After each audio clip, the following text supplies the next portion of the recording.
नमस्कार, आप देख रहे हैं सतर्क पुलिस टाइम।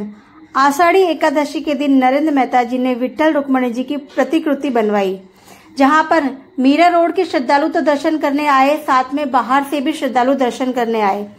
बाहर से आए हुए श्रद्धालु ने दर्शन करने के बाद में ये कहा कि एक आमदार ने, एक नेता ने इतना बड़ा आयोजन किया है और अभी चुनाव भी आने वाले हैं, जिसके चलते यहाँ पे नेता और पार्टी का सिंबल होना चाहिए था, पर यहाँ पर उन्होंने कोई भी ना पार्टी के नेता का फोटो देखा, ना ही कोई सिंबल देखा। आप इतनी दूर से यहाँ पे दर्शन करने के लिए आएंगे और क्या संदेश देना चाहेंगे?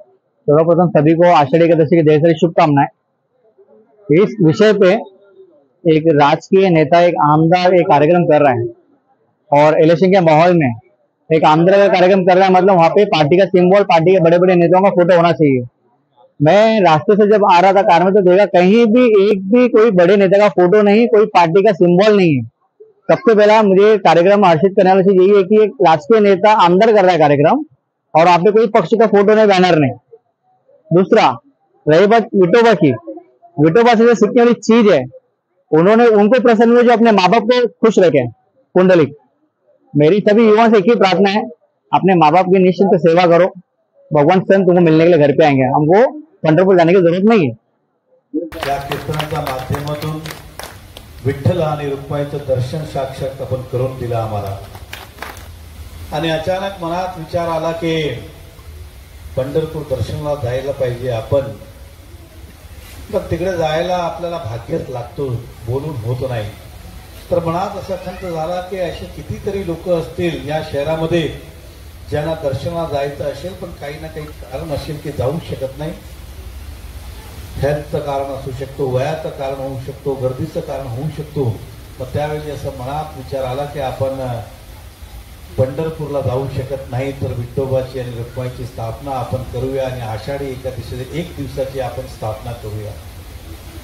पण हे विठ्ठलांची प्रेरणा होती, आशीर्वाद होता, मनात असं आला की आपण काहीतरी चांगलं करूया। आणि आम्हाला प्रतिकृत मंदिर निर्माण करायची विचारधारा मनात आली। आता एवढं मोठा मंदिर उभारल्यानंतर असं वाटलं की काय तर करायला नको, म्हणून आपण कीर्तन सप्ताह करूया। तर विविध कीर्तनकारला या ठिकाणी आपण बोलवलं। या कीर्तनाच्या माध्यमातून मनात चांगले विचार निर्माण व्हावं हीच आमची त्यातली भावना होती। आज 14 दिवस आहे, अजून 3 दिवस बाकी आहे। मला संपूर्ण विश्वास आहे की आपण 3 दिवस उपस्थित राहणार, याचा आनंद घेणार। आणि बरेचशे लोकांनी ह्याला राजकीय कारणाने जोडलं, म्हणजे मला तर खरं लाजच वाटायला लागली की आषाढी एकादशी आम्ही सगळे संध्याकाळला इकडे होतो, कारण की आम्ही आमच्या नगरसेवक सोबत गोव्याला होतो, 15 आणि 16, 17ला इकडे होतो। परंतु काही लोकांनी त्याचा राजकीय वापर केला।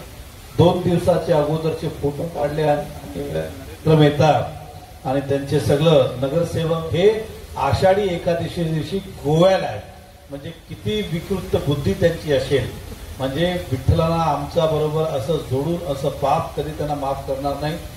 आम्हालाही समजते, आमचे नगर त्या दिवशी अक्षरशः त्या लोकांनी उपवास केलं होतं आणि मनात असं होतं की आपण आषाढी एकादशी या दिवशी पोहोचायचं म्हणजे पोहोचायचो।